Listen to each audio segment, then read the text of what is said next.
So I called this editor who I'd liked, and I said, you told me that if I ever had an idea for books for young people, that I should call you. But I said, I know this is a terrible idea, but it's in my head. And so will you meet me at this bar?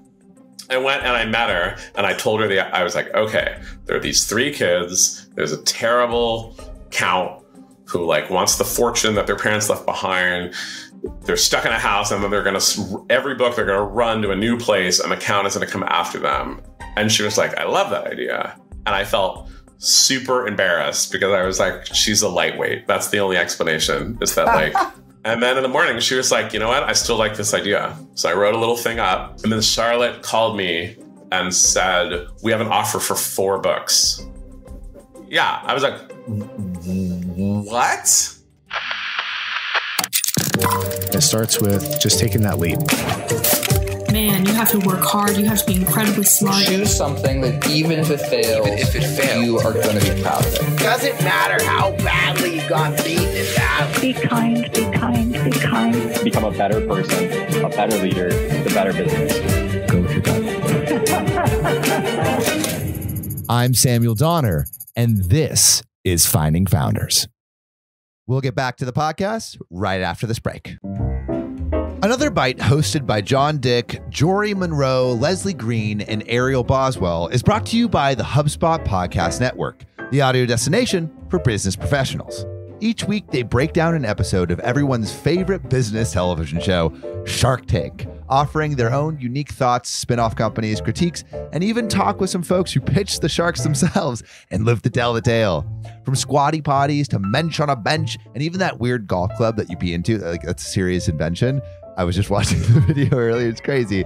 Another Bite takes a fresh look at some of your favorite episodes, and even more importantly, answers what these entrepreneurs are up to now. So if that sounds interesting to you, listen to Another Bite wherever you get your podcasts. And now, back to the podcast. Disheartened by the 37 rejection letters in his back pocket, Daniel was shocked when a hasty bar pitch landed him with a $40,000 publishing deal. After all, he was still relatively unknown, and his children's story was odd to say the least. What kind of kid would want to read a faux gothic novel about 3 orphans with a bloodthirsty relative out for their inheritance? If this plot is sounding familiar, you may have heard of Daniel Handler before. Or should we say, Lemony Snicket? Despite Daniel's slow start in the publishing industry, he has since sold over 70 million copies of his books and has become a household name. His literary work has also spawned countless film and TV spin-offs, most recently the 2017 award-winning Netflix show, A Series of Unfortunate Events, starring Neil Patrick Harris. But before Count Olaf ever entered the picture, before he spent months writing in a dusty college basement, Daniel started like many other writers do, with a book in his hand. I'd love to start at the beginning of your journey. What kind of like what was your relationship with reading and books in general? And do you remember some of the first books you picked up and read? I do. I was a deeply ravenous and enthusiastic reader. I grew up in a house that had all kinds of books. My parents didn't care what book I picked up from the shelf and tried to read. So I read many things before I could possibly have understood them. And I lived with a pretty good library in walking distance. So when I was really little, I would walk with my dad to the library. And as I grew older, I would walk by myself to the library. And the library was an even greater place for exploration. And I liked the way reading books when I was young made me feel. That kind of magical space you get into where you're reading a book when you're young and it's like, you're kind of the hero, or like, what if the hero had a friend and it was you? And like, when you're into a book, you kind of carry it with you and you blend other stories with it. You know, it's almost, you just have a kind of role-playing experience or like a fan fiction experience that's like going on in your head all the time. That's what I really liked. And so I met a couple of authors when I was young at the library. They had little events where authors came, and I decided that that's what I wanted to be. I wanted to be that from a really young age. And could you tell me maybe a little bit about like one of those encounters with an author? Like, was there do you remember if there was like a specific author that you met and you're like, okay, like this is what I want. This is what I aspire want to aspire to? Yeah, when I was young, I met Marilyn Sachs, who was a children's author. And she came to the library near my house, and I went and saw her. And she did a really great presentation where she showed rough drafts of books that she was working on, and she showed illustrations from different editions. You kind of got a glimpse of the world of what making a story all day long felt like. And that was really cool for me. Very exciting. And there weren't many people at the event, if memory serves, and I had a million questions for her, and she took me super seriously. That's what I remember. Really? Wait, how old are you? I wish I could know. I want to say like 8 or 9. Okay. And I told her that I also wanted to be an author, and she had a bunch of questions for me she said, oh, do you have trouble getting started? Do you have trouble sticking with something? Do you have trouble with endings? Do you have trouble with characters? Like, how do you do this? She had a bunch of questions for me that I felt like I had to answer. And I think that was really the very beginning of being like, okay, if you want to do this, you got to figure it out. You know, like, you can't have no answer. If you say you're a writer and someone says, oh, what are you working on? You say, like, not really anything. That's not, no one's going to think you're a writer. So I think that was the beginning of understanding that it was something you did all day long and not just kind of loving books. Right. You know? Yeah. So what were the stories that were there stories that you started to tell and started to write? You know, my first, whatever you would call it, were 3 or 4 sentence stories. They were really weird. They were often pretty dark. Because that's what I was interested in. I was, imitating kind of folk tales and fairy tales and monster stories and stuff. I liked stuff where something really exciting was happening. And so I was interested in stories like that, and I still am. I mean, I would like to say that my taste is more mature now, but I mean, I'm interested in stories with dramatic things happening. I think that's what makes a good story. As you went through college, were you realizing how hard it was? And also, were there any like mentors that you had during college that kind of like, hey, this is a hard thing, but maybe here's a path where you could do that fiction writing that you want? It was my first semester, and so I took other classes. I didn't take any writing classes, but there was a dinner that they gave for people who are interested in literature and writing. And so I think they gave a bunch of them. And like, if you were a student who was interested in that, you got one. So I went to one, and I sat next to this writer I'd never heard of, Kit Reed. We lost her a few years ago. And she said, I teach this writing class where you turn in 10 pages of work every week, and you meet with me individually and you go over it. And there's about 6 or 7 people in the class, and we meet once at the beginning to just kind of say the rules, and we meet once at the end. That's kind of a party, but like mostly you meet with me alone. And I thought, I want to take that class.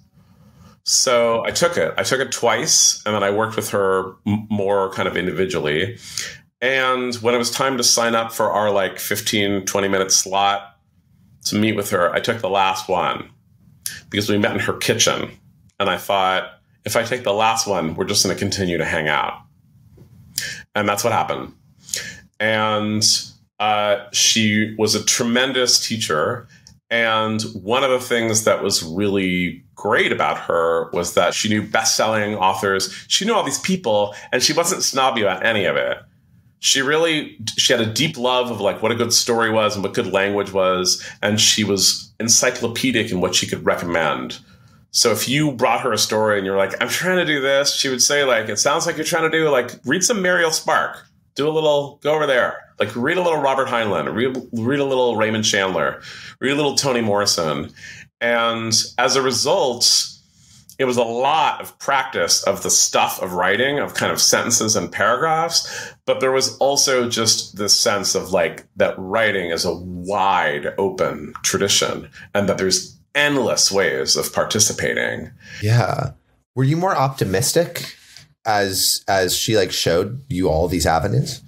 Yeah, so she and her husband, Joseph Reed, they're both gone now. They live together in this house right on campus, and he was an American Studies and film professor, and he was also not a snob. And as a result, they had all of these students that they taught over the years. Their household was full of kind of non-snobbish, creative people working in all kinds of fields. And that was a real amazing education for me. Focusing on the fellowship that you won and how you even found out about that, because I feel like that fellowship is something that really kickstarted a lot of what would become your career. So I'd love to talk about how that came to be and how you even found out about that. At the beginning of my senior year in college, I went to Kit Reed, who I'd already been studying with, and I said, I need you to tell me if I'm good enough to do this. Just tell me. And she was like, it doesn't work that way. I think she was kind of depressed because she'd shown me so many paths. And then I was like, I need you to tell me my future. Am I good enough or not? And she said, you have to figure out if you really want to do this, because writing, you got to write all day long. So she said, what I would do is try to find a job where you can get the most amount of time alone to write and figure out if you like it. I looked at the listings at Wesleyan University where I was, and there was a prize there was a thing you could apply for where you could live in the basement of this house, in this basement apartment of this huge house where they had kind of readings and performances and things like that. And you had to kind of be like their cater waiter. And then I also applied for a little writing grant that the English department gave out, which was, I don't mind sharing with our audience, $1,000. And so I had free lodging and I had $1,000. And that was my plan. It was, I woke up in the morning and I would write for as long as I could. And then a lot of evenings I had work called. So I had to go upstairs and sometimes there'd be a little dinner. I'd be the waiter, or I'd mix drinks for people. I had a couple of other little gigs that helped me buy groceries and stuff, but I was really living in a broke yet privileged space of living in this free apartment at a fancy university, but I had no money. And I figured out that I really liked it. I really, really liked working all day long. I mean, I was writing, I think, probably 10 or 11 hours a day. I was working on a book that was never published. And Kit was being as gentle as possible. She was saying to me, you're learning so much about writing a novel. This is really great. And a lot of people write a novel that they throw away. And so I wrote and rewrote and wrote and rewrote. And then I realized that she was right. That I was polishing this novel that had helped me learn how to write novels, but wasn't good. Was it hard to come to the realization that this novel would never be something that you could release? Yeah, but in some ways, but actually what really drew me out was that I had another idea for a novel. And I started to think, gosh, if I weren't still working on this novel, I could work on this idea over here.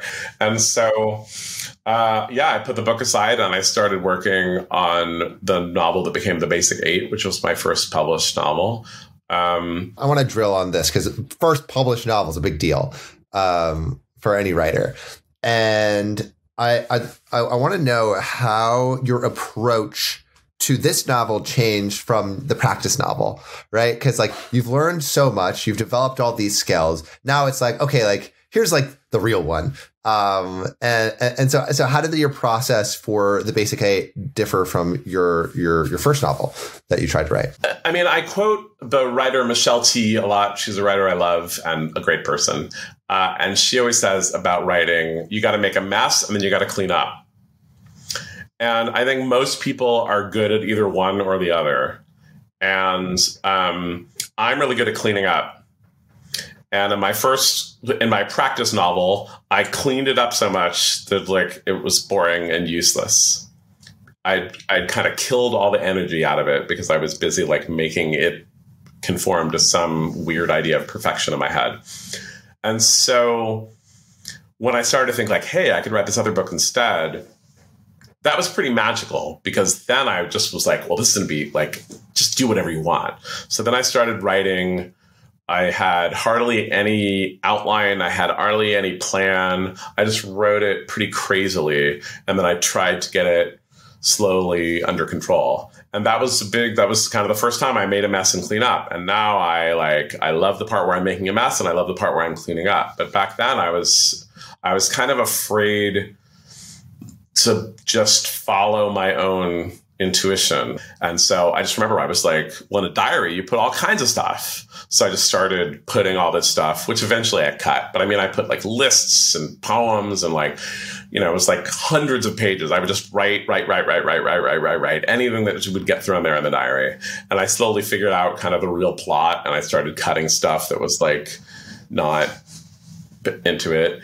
Yeah, but that was a real, it was a delight to write that book. It was really, really fun.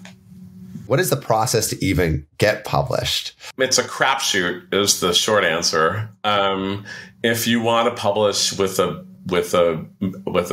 corporate house, with a mainstream publishing house, which is, I think, most people's vision of getting published, you need a literary agent. And I didn't know anything about literary agents. And this was like before the internet. Like now, if you start Googling, like, how do I find a literary agent? You're going to get some advice. I had no idea. And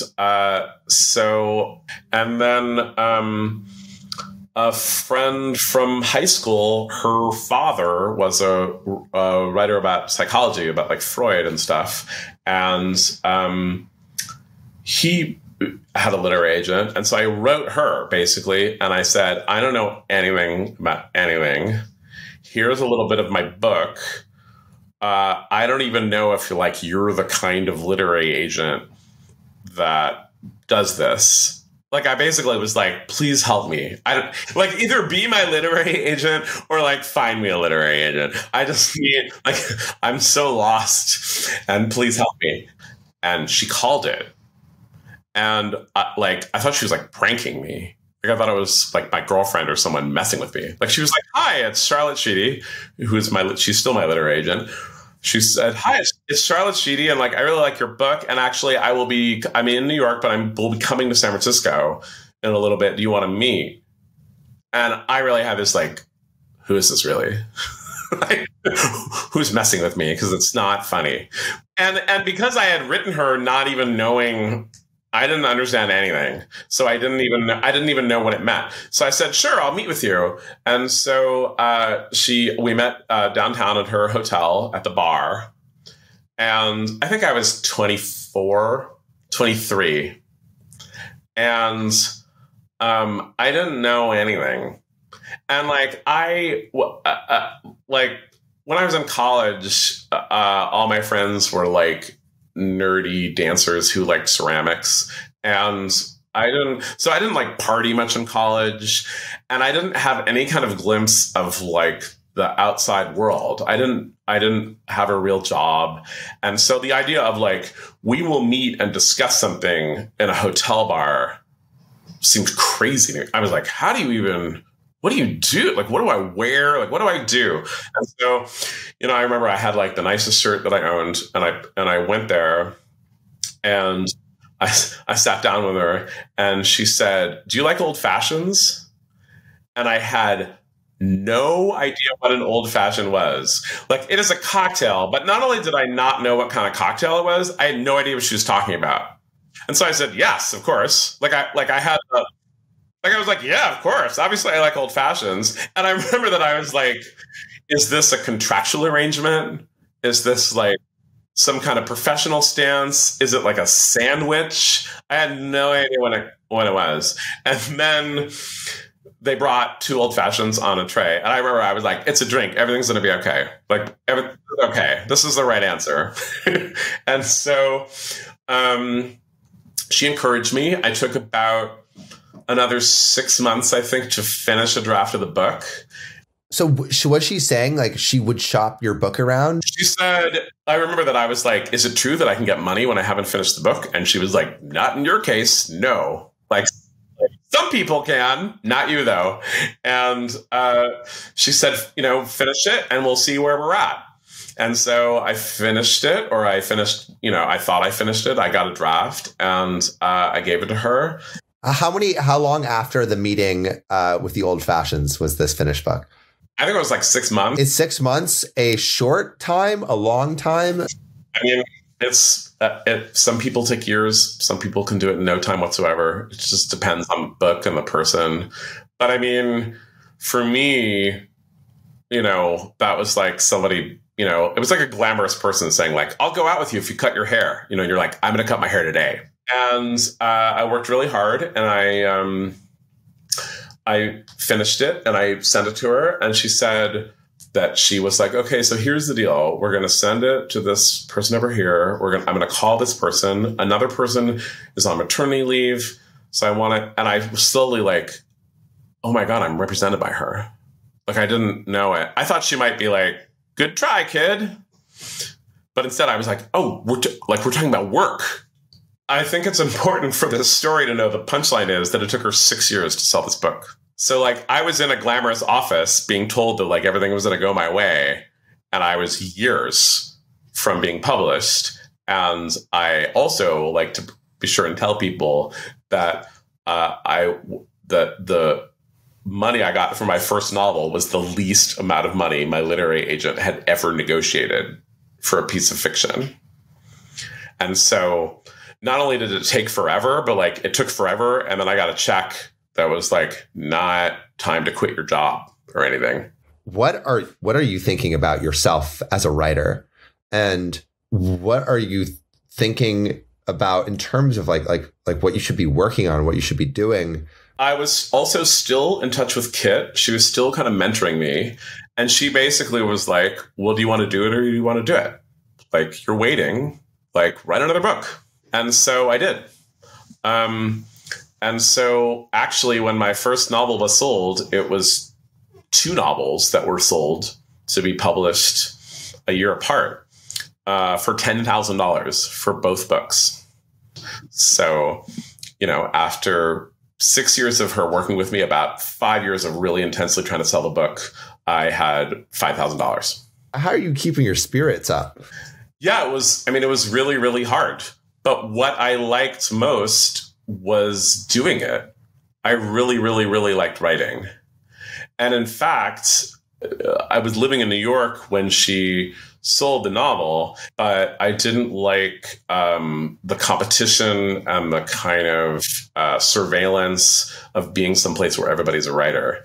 And so what I really, really loved was writing. I didn't like going to a party in which people were like, hey, have you sold that book yet? That was like horrifying. What I liked was working. And so I just kept working. Yeah. When did you find out that some good things were happening or in the works? I mean, it really depends. I sold those 2 books for $10,000. And that was the year that I got married, 1998. Well, can you tell me about like the actual like the publishing and the selling, like when you found out about that, how it felt, like all of that? I mean, it was slow. I do remember, but I mean, it was, my literary agent said, well, there's an editor. She's expressed interest. She's I can show her these books. Like, why don't you have coffee with her? I had coffee with her. I liked her. And she was just like, your books are like strange and dark. So it's going to be tough because I, the editor, have to go in to the other editors and sit in a room and kind of tell them that this is what we should be publishing. So like, wish me luck at my big meeting, then she'd like go into the big meeting. She'd call me and she'd say, it went okay, but like, we can't really make a move on it until we have this other meeting. It was like that. And then, so there were several things like that. And then my literary agent called me and said, so, this is the money.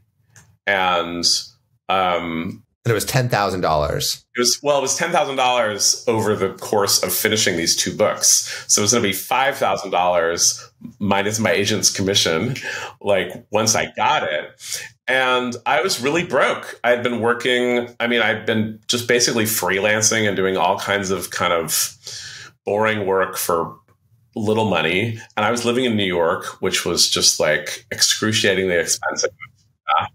Really expensive and really stressful. And I remember just thinking it was one thing to be broke when my dreams aren't coming true. But now if my dream is coming true and I'm still broke, we gotta figure out what this is. And so a thing that happened was that because the Basic 8 was set in a high school, my agent had put me in touch with editors who were doing books for young people. So I met with several editors, and one of them I really, really liked. And she said, we can't publish this book about high school. We can't publish it for young people. You write well about young people, but we can't publish this for young people. And she said, if you ever have an idea for something for writing for children, I was like, I have no idea for writing for children. I write like weird, dark stories. I don't.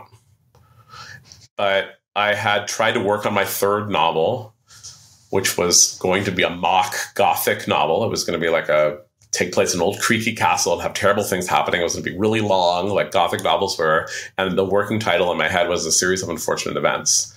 And I was having a lot of trouble with it. And some of the trouble was that it was just like financial stress. And I was like, what are you doing? But some of the trouble was that like a typical Gothic novel is a woman marries a mysterious guy. She lives out in the middle of nowhere in a castle, and there's all kinds of mysterious stuff going on. So I was trying to gender flip it. I had a young man who was like whisked away to a house in the middle of nowhere. But I was like, why doesn't he just get a taxi? I was trying to set it in the present day, and I just was like, I don't believe that this guy would stay in this house. Freaky stuff is going on. And like, okay, he doesn't have any money or he's married or whatever, but like, you can get out of there. And I still think of it now. Sometimes there's like horror movies, where they're like, one night the bed levitated and the next night, and you're like, the next night? What? I'm out of here. Yeah. I'm like, okay, you don't have any money, but like, call a friend, crash at a friend's house, and away it goes. And so this was kind of the same thing. And when this editor had said, if you have any ideas about something that would happen for young people, I thought, oh my God, if this guy were a child, and I was like, or 3 children so they could talk to each other, you wouldn't wonder why they were stuck in the house because they're children. And so then I started rewriting the whole idea of the book. But in my head, I was like, this is still a dark, terrible story that no one will be interested in. So I called this editor who I'd liked, and I said, you told me that if I ever had an idea for books for young people, that I should call you. And I said, I know the professional thing is that I should like write up a little treatment, a little summary of what I want, and like maybe a chapter or 2 as a sample. But I said, I know this is a terrible idea, but it's in my head. And so will you meet me at this bar? Because I will tell you my idea, and then you'll tell me it's terrible, and then we'll just be at a bar. So it won't be like a real professional thing. This was my bright idea. And so I went and I met her, and I told her I was like, okay, there are these 3 kids. There's a terrible count who like wants the fortune that their parents left behind. They're stuck in a house, and then every book they're going to run to a new place, and the count is going to come after them.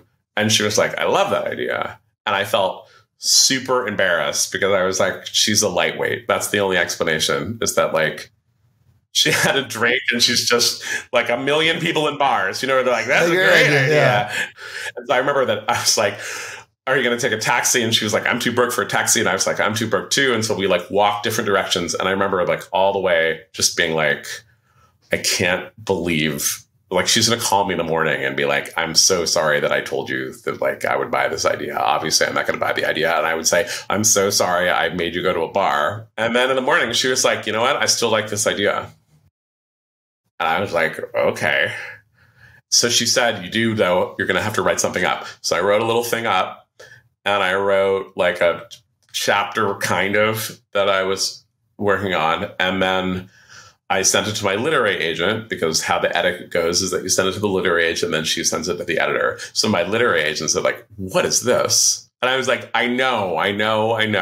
It's obviously a terrible idea. Like, no one wants children on the run from something terrible all the time.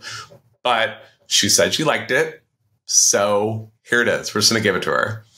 She gave it to her. And then Charlotte called me and said, we have an offer for 4 books.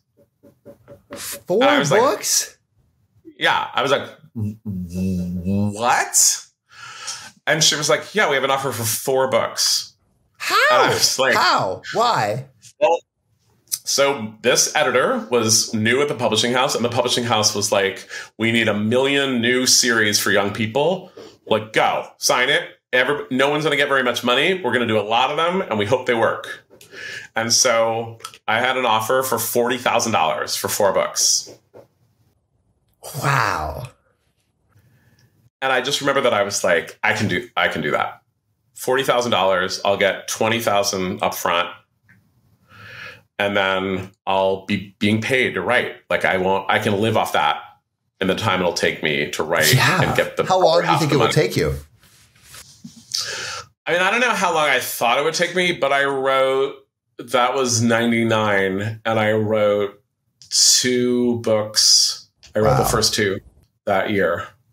We'll get back to the podcast right after this break. Are you sick and tired of wasting all your time on tedious tasks like writing reports, writing blog posts, trying to personalize countless prospecting emails? You know, like when you change that first sentence and it's just like, oh, this is a new email. Well, guess what? You don't have to do any of that anymore because these new AI tools are going to blow your mind. I don't know if you've been playing around with ChatGPT. Insane. People think they're coming for your jobs, but I think they're going to make your job a lot easier. And that's why HubSpot is introducing their newest AI tool, Content Assistant and ChatSpot. Content Assistant uses the power of OpenAI's GPT-3 model to help you create content outlines, outreach emails, and even web page copy in seconds. And in case that wasn't enough, they created ChatSpot, a conversational growth assistant that connects to your HubSpot CRM for unbeatable support. Head to HubSpot.com/artificial-intelligence to get early access today. And now, back to the podcast. There's still uncertainty, I can imagine, because the books have to sell for you to continue working with a publisher, right? I mean, there's always uncertainty, right? But I mean, that's kind of like what there is across the course of your life. And I often parallel it to a relationship because when I started trying to write novels, I had a girlfriend and then she became my wife. And it's like, okay, you get someone to date you. You're interested in someone, you get them to go out with you. Like, that's a triumph. But like, then you got a relationship. Like, a relationship has its own challenges. You got to do that. If it turns into a marriage, if you're like raising a kid, if you're buying a house, if you're doing all the things that you might do, like everything's a new challenge. You don't get to be like, oh, I got her to date me, so everything's cool now. Like I'm all done. I never have to worry again. Like, that's not how it works. And so similarly with books, I mean, with any professional life, there's going to be continued worries, but they published these books. The books slowly began to do better. I mean, it was a slow journey of them doing well. Yeah. What was the updates that they gave you? The money that they give you when you sign a publishing contract is in advance. That means that you get a percentage of every book that they sell, but they're paying you some of that money up front. And most books never earn out their advance.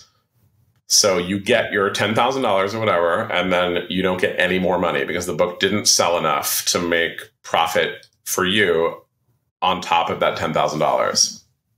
So one thing that happened crazily with me was that we sold some foreign rights in some different countries. In England, we sold right away, in France and in Germany, and Italy, I think. And that the advances from those publishers earned out my American advance. Interesting. And this was before the book was published. So suddenly I knew that if one person bought my book, I got some money. No one I knew had ever earned out in advance, and I had earned it out before it was published. Now, mostly that was because it was a really small advance. I just remember being like, so if I just get a friend of mine to buy a book, I'm going to get a little bit of money. Like, I get maybe not a lot, but I the idea that I could profit, actually, not just get the money from the publisher, but continue to get money, was pretty amazing. And how much money are you getting per book? I mean, it depends on how much they're selling the book. It depends on the percentage that your agent negotiates for you. So it really depends. It's a small amount. Yeah. They sent me on a little book tour for when the first 2 books were published. Hardly anyone showed up, but I did meet like a girl who was already obsessed with them. Like I met her and she was just like, I have to know this and I have to know this and I have to know this. I remember thinking, this is a stranger. You know, for years I'd published little things and written little things and like gave a reading where my friends go and then they tell me I'm funny or something. And that's nice. But I remember that I was like, no one made her like this book. Like, she's not being polite to me. She's really into it. She came to this bookstore in Atlanta. So I remember I was like, success. Like, you know, like my first success was like, I'll get money even if it hardly sells at all. And then my second success was I'm beginning to meet a few readers who are super into this. And it built up that way for like 2 years, I would say, that like my definition of success was expanding because different things were happening with the books. And then also I was continuing to write them and I was really, really loving it. And so that was the beginnings of feeling like, oh, there's enough money coming in that we're like, I don't have an office job. I'm really liking what I'm doing. And I'm meeting people who are responding to my work. So that felt like a trifecta. Could you lead me up to 2004 and how the success of the books were doing up until that point? And then, you know, maybe some things that added fuel to the fire of the success of these books. For a while, the books were super popular in Canada and not particularly popular in America. And so I would do these book tours where I would go up to Toronto, Vancouver, Halifax, and there'd be like 200 people there. And then I'd go back across the border and go to like Seattle, Wisconsin, and there'd be like 10 people there. And I remember I was like, am I going to be like, you know, there's like those bands that are popular in Japan. They're American or they're British, but like no one knows them at home, but they're really popular someplace else. I was like, that's a weird slot to be in. I guess I'll be in that slot. I mean, media was a little different then. There was a story in the New York Times Magazine. There was a story in USA Today. There was that kind of media exposure. And then, but I mean, it was just really growing. There were really great booksellers and librarians who were active in getting these books to young people. Yeah, I remember my Scholastic book fairs. Like that. I think that's when I first heard of a series of unfortunate events. Is like everyone was like pining over after them. I mean, that is Scholastic book fairs are how a lot of books get launched.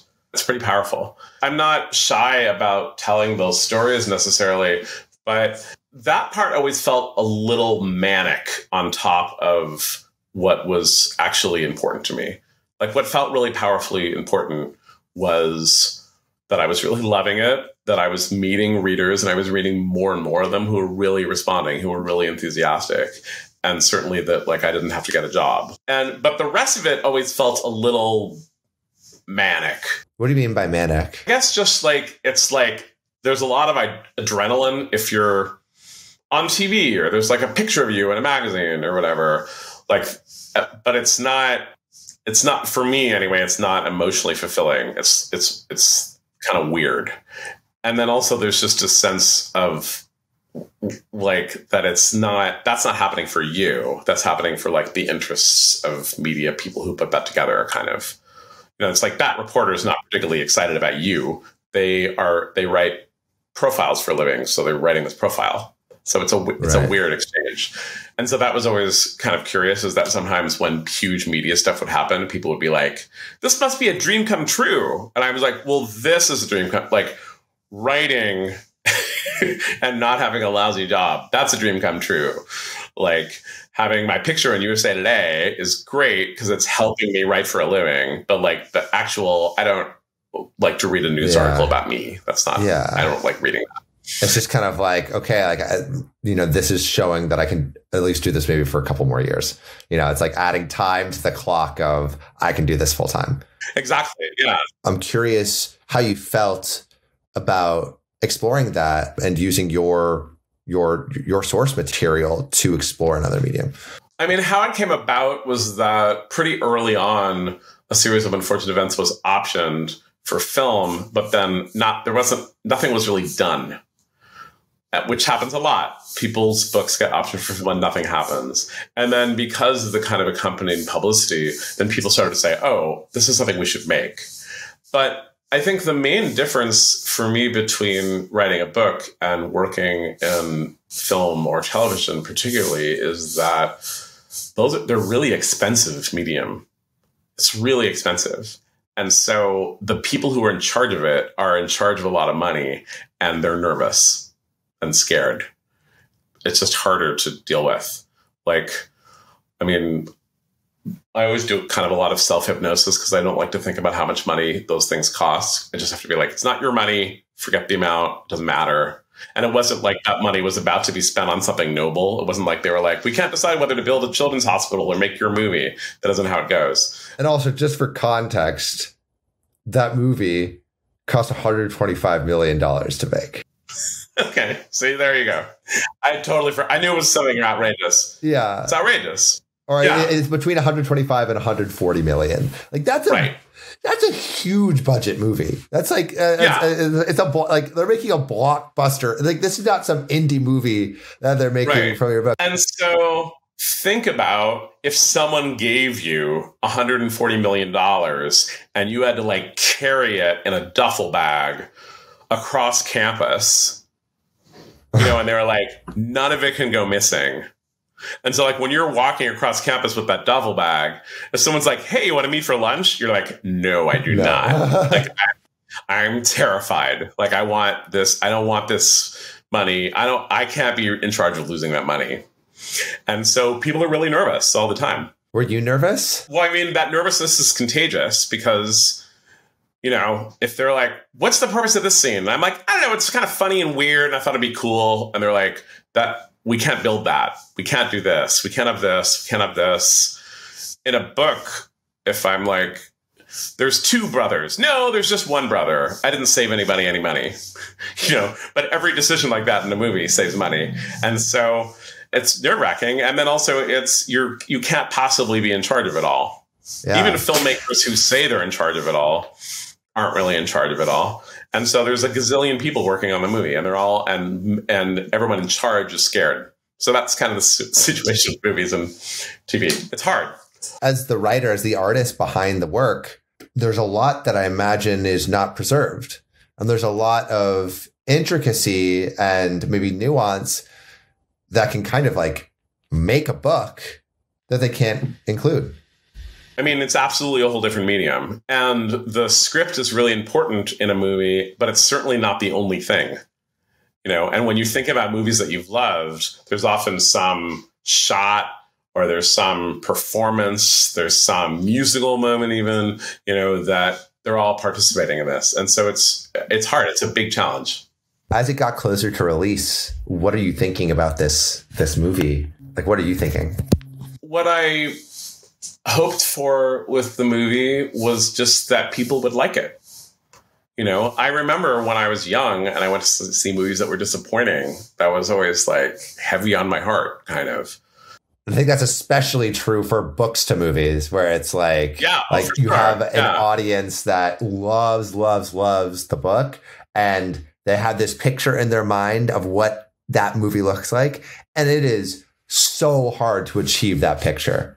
That's what I hoped for. I mean, I've met so many people who are like, oh my God, my family watched that every year. Or just like, my brother and I hung out all the time watching it all. We watched it over and over and over again. And I think that's cool. I think that's the kind of impact you want from that kind of movie.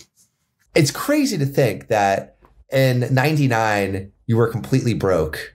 And then like 4 or 5 years later, you have a movie made about the book you wrote.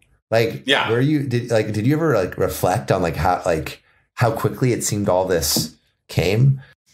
It was really, really crazy. In 1998, I got married and I was super broke. In 1999, I got the $40,000 for 4 books. I got half of that up front. I was overjoyed. So 1999 like $20,000. I was like, oh my God, that's amazing.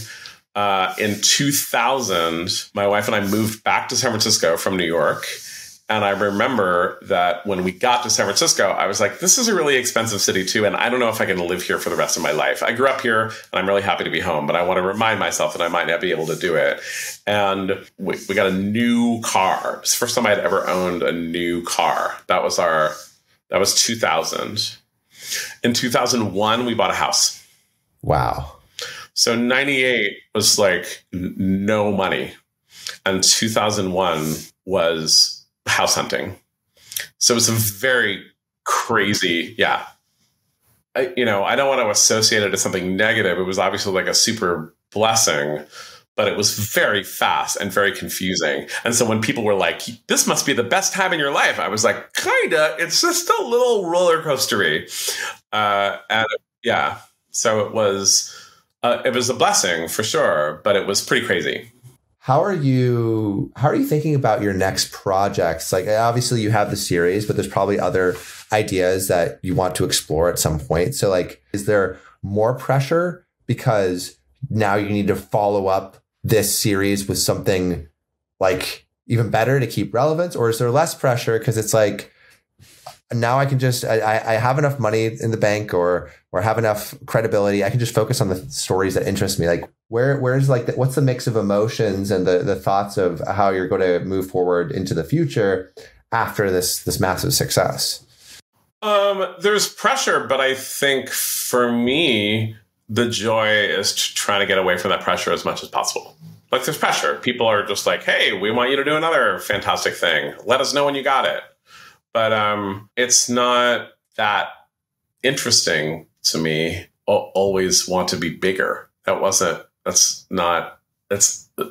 me, that's not associated with like literature. The core of my experience of reading books is enthusiasm. I like to read things that make me think, that open my mind, blow my mind.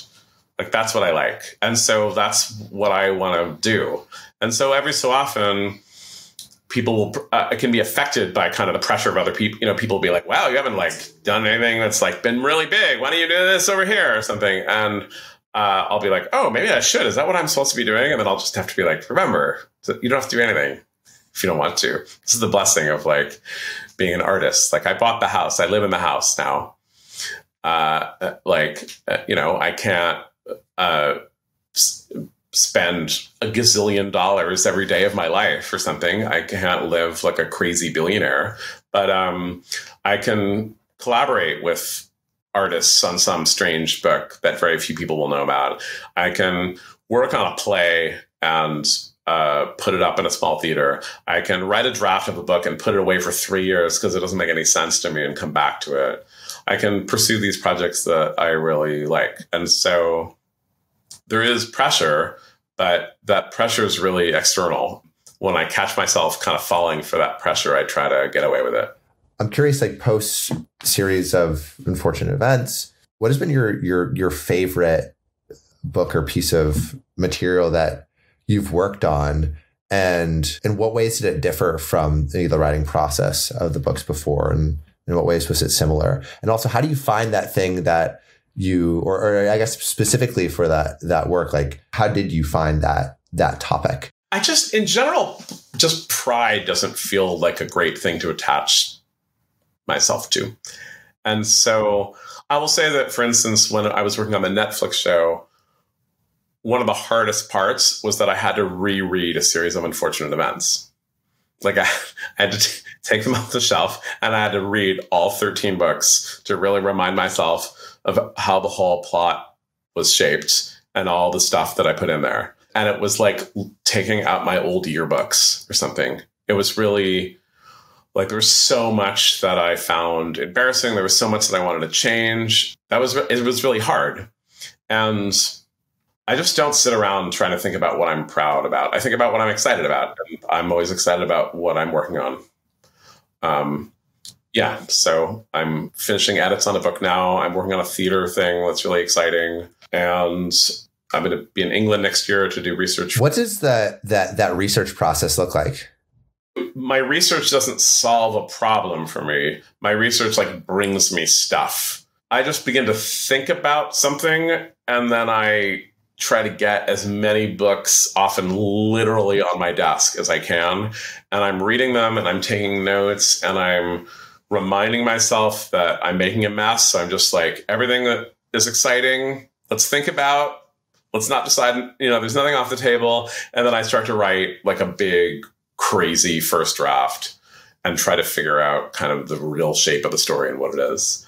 I got stranded on a book. It was right before COVID. Like I read about 200 pages and then I suddenly realized something. That's not what I wanted to do. And then I was like, okay, you got to start over. And then COVID hit, which is like a horrible time to start over. I just put the whole thing aside. I worked on other stuff. And then I was invited to England to go talk at this university. And someone I knew was there on a research fellowship. I was like, oh, I want that. I want to have access to this library and read all this stuff and get this book back going. And so that's what I'm doing next year. So that's the kind of stuff that I am looking forward to. And it's cool that you actually get to like travel because of the thing. Yeah. I think the process of a series of unfortunate events of having to write so many books in such a short period of time put slight curtailing on that. And so I'm super happy to do it now. And also I had a moment once I was researching a book. And so I was driving near the San Francisco airport. I was taking pictures of these like kind of depressing condo developments that are near the airport. So I could have pictures about them. So when I wrote about it, I could think about it. And then a friend of mine called who is also an author, and she was on a Greek island researching her books. And I was like, I'm doing something wrong. Like, she's on a Greek island, and I'm like in this depressing condo thing. And part of her process is that she just goes someplace. She's like, oh, this looks like a cool place to go. I'm going to go there. And I was like, I've never done that. And I was like, obviously, this is a way better thing because you were ending up on a Greek island and I'm ending up like near the airport. Something's gone wrong. And so I'm looking forward to going to England and seeing and just using this library, which is pretty incredible. Where are you staying in England? Well, it's the fellowship through Oxford University. So they give you a little shack. And I'm really looking forward to being away from all that's familiar to me and just being someplace new. As a writer, like it would be, I think, just so cool to explore the history. Like that's going to be so fun and interesting. Well, I'm very excited for your research over there. I would love to, I think something, like coming from someone who's written so much and accomplished so much, what advice would you give to writers who are at the beginning of their journey, who maybe, like are studying in school and are writing short stories, but maybe haven't started writing the novel but are graduating or trying to think of like, okay, like what do I do with my life as I'm going out into the world? I think to try to keep enthusiasm at the center of what it is that you're doing is really important. And when I talk to writers and teach writing from time to time, I talk about making your own canon. What are the touchstones that are most important to you? What do you love? What's the thing, what's the scene in the book that you wish you could put into your story? When you think of like, oh, I'm trying to write something scary, it's like, what book scared you that you can't stop thinking about? And to try to really attach yourself and study the stuff that you like best. And to, go and try, obviously, if you're young, there's a million things that you haven't tried yet and you want to try all those things too. But to just make sure that that it's enthusiasm. That's the furnace of the building. It can't be what you think is important or what you think is going to sell or what somebody told you is cool or like, you're like, oh, I like this, but I can't say that I like it for whatever reason. Like, you got to really live with the stuff that you love and be near it and try to figure out how it works. And that's going to help you the most, is to remember that it starts with enthusiasm. Like, why do you want to be a writer? Anyone who's a writer, because you read something that you loved. That's why. Thank you so much for listening. If you haven't already, make sure to subscribe, rate the podcast 5 stars, and share with a friend. If you have any questions or comments, DM us at Finding Founders Podcast on Instagram, LinkedIn, or Facebook. Finding Founders is produced and hosted by me, Samuel Donner. Our Chief of Staff and Operations is Jessica Lynn. Our audio editing team lead is Adrian Tapia, with support from Irene Van Berkel, Matt Fernandez, Renee Buchanan, Sophia Donner, David Saide, Ashley Jimenez, Nicholas Guzman, Aaron Devereaux, Sanessa Gisley, and Lois Choi. Our outreach and research lead is Kenny Ong, with support from Sarah Hobson, Charisse Tan, Harushi Kanauchi, Kristen Hagelin, Aya Cortez, and Valencia Lu. Our writing team lead is Elizabeth Bowen with support from Aiden Ashworth, Nikki Mukawa, Sylvie Wang, and Eric Mena. Our design team lead is Shruti Ramanand with support from Tiffany Dang, Yao Liu, and Dina Gabriel. To see more of what we're up to, subscribe to our newsletter at findingfounders.co. Thanks again for listening, and see you next week.